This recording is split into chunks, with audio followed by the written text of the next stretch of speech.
Emirates Stadium for the first time this afternoon. Will you please welcome the Arsenal?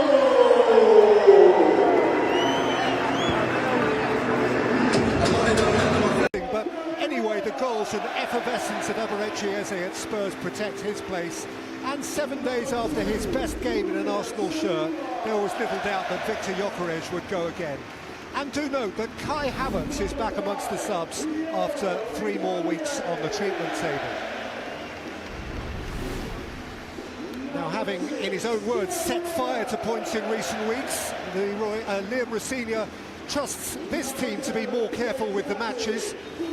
Robert Sanchez in goal, just 1 clean sheet in his last 10 league games.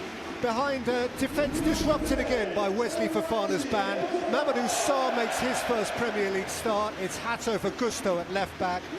Moises Caicedo was sent off when these two met at the Bridge in November. There's still no Esteval. Cole Palmer was kept back for the last half hour of that semi a month ago. He's unleashed from the start now. In support of João Pedro, 7 goals in his last 9 games. Second keeper Philip Jorgensen is back on the bench. Romeo Lavia also itching to get involved again.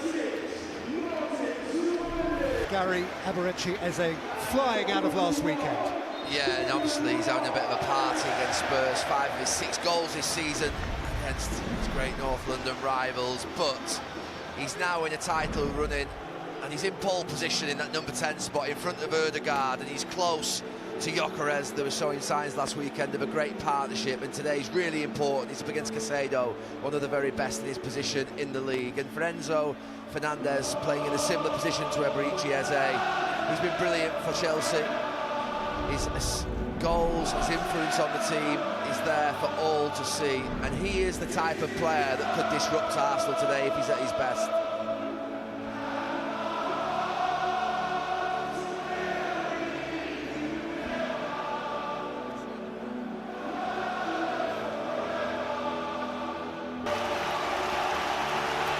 So Messrs Arteta and Rosenior exchanged niceties for the 3rd time in a month and a half. A dozen games into the tenure of Chelsea's new head coach, and still only Arteta has beaten him.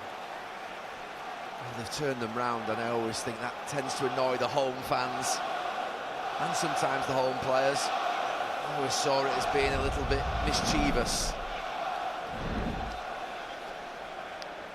It's the little things at the margins. Well, a hint of springtime this week, the 1st of March for Arsenal, the last 10 games, and it begins to feel real. Once again, City have gone first. Once again, Arsenal to respond if they can with calm in the heat of a derby. And Raya going long.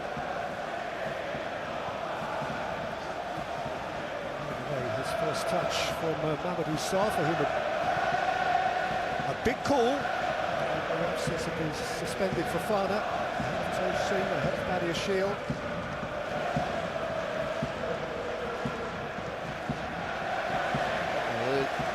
A little change for Chelsea in where their 2 wide players are lining up. Palmer's over on that left-hand side where we thought Neto would play, and Neto is here on the right.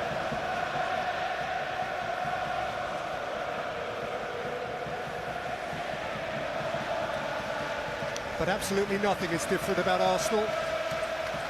As mentioned, this is the back 4 that kept a clean sheet against Chelsea in the second leg of that very particular League Cup semi-final, which was played, the second leg of it, under unique circumstances, and Chelsea approached it in a very certain way.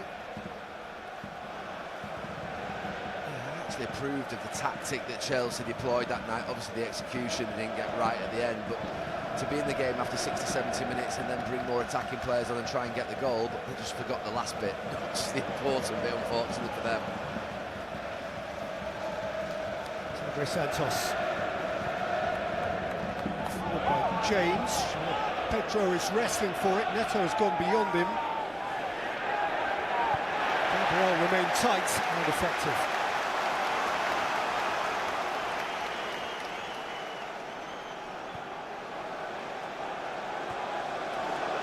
We've seen Cole Palmer playing on that left-hand side. We've seen him obviously as a number 10. We've seen him here on the right. We very rarely see him on the left.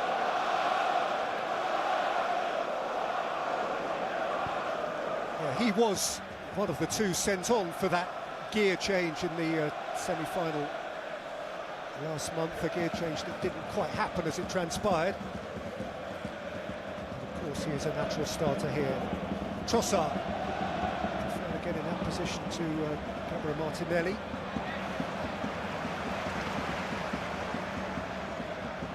Saka, the skipper. And the continuing absence of Martin Ødegaard, whose injury, I'm assured, is not a serious one. He'll be back in the mix very soon.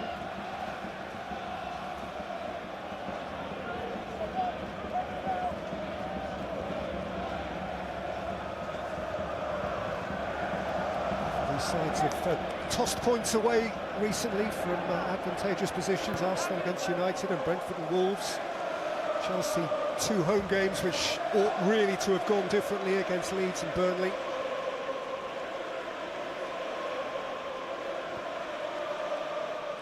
Chelsea actually starting the afternoon from outside of the top 5. Not great news for them that Manchester United won.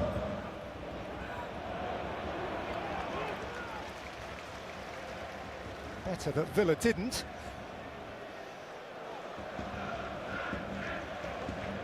In context, actually, Chelsea-Villa this coming week is a game of great substance. That's another story.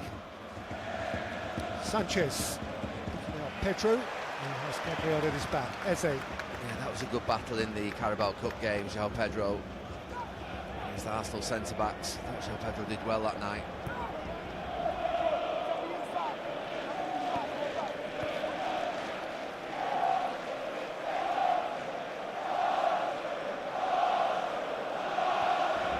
Saliba. Trossard kept it from James.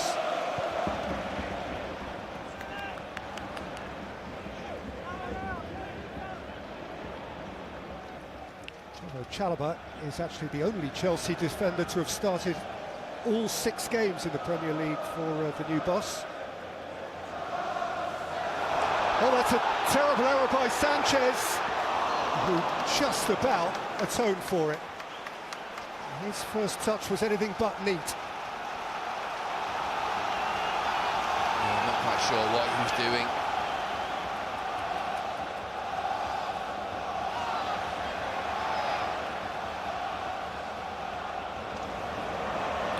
Time, an opportunity for calm, but the Arsenal supporters on his back now.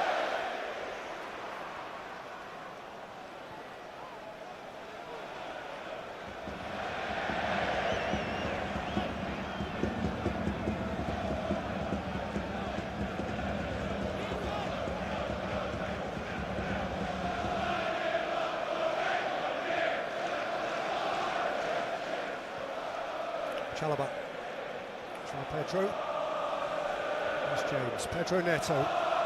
Darting away from Hincaple. Cole Palmer with a fly. Well, he started off on that left-hand side to defend, but just in the last minute, he's just drifted into those pockets. Actually got into a little bit of space, but this is a little bit earlier, and yeah, with no pressure whatsoever. Just Gyökeres almost gets a gift. It's a little toe poke touch there, then after that there's a panic on.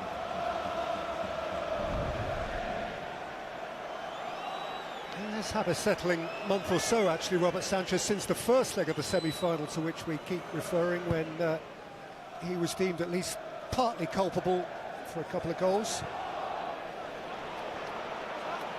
Gabriel for Gyökeres. Hincaple.